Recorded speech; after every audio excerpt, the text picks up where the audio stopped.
এই যে কয়দিন আগে যে কইছিলাম বাম্পার মারতে আমরা এলাকাতে এই যে ক্ষেতটা আজকে কিন্তু কৃষকরা খেতে পাইছি, ক্ষেত ওষুধ দিতে আছে কৃষক, সরাসরি কৃষকের লাগে কথা, বেড়া কিন্তু অনেক টাইমে চলছে তারা দিয়া ভাই একটু রুকুন ভাই কিরম আছেন? আপনার ক্ষেতটা কিন্তু আমি ভিডিওর মধ্যে তুলে ধরছিলাম, ভালো ভাইরাল হয়েছে। ওখান কিরম ব্যস্ত আছেন? ক্ষেত তো খুব ভালো হয়েছে।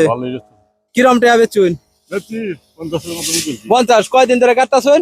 এই তো এক সপ্তাহ ধরে না? প্রতিদিন তো মনে হয় কাটুন? প্রতিদিন। খেতে আলহামদুলিল্লাহ। শশা কিরম আছে?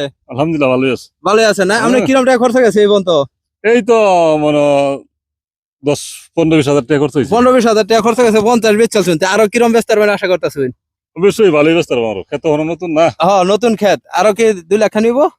না লাখ কানি তো হইবই মনে হয়। আরো লাখ নিব? 50 লাখ 1.5 লাখ না?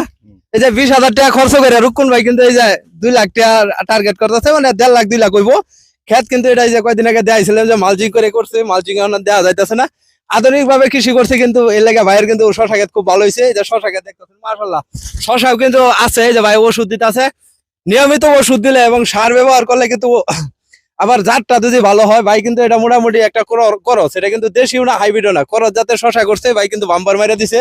ভাইয়ের ক্ষেত কিন্তু আগেও ভাইরাল হয়েছে, আমি দেখাইছি। এখন কিন্তু আপনারা সবাই দেখবেন এভাবে শশা করবেন, এই যে ভাইয়ের মতো পরিশ্রম করে। ভাই কিন্তু পরিশ্রম করে, ভাই কিন্তু আমগর অনেক সিনিয়র, আমগর এলাকার মধ্যে ভালো বয়স কিন্তু বোঝা যায় না। ভাই প্রচুর পরিশ্রম করে এবং খাটে। ভাইয়ের ছেলে একটা মাওলানা।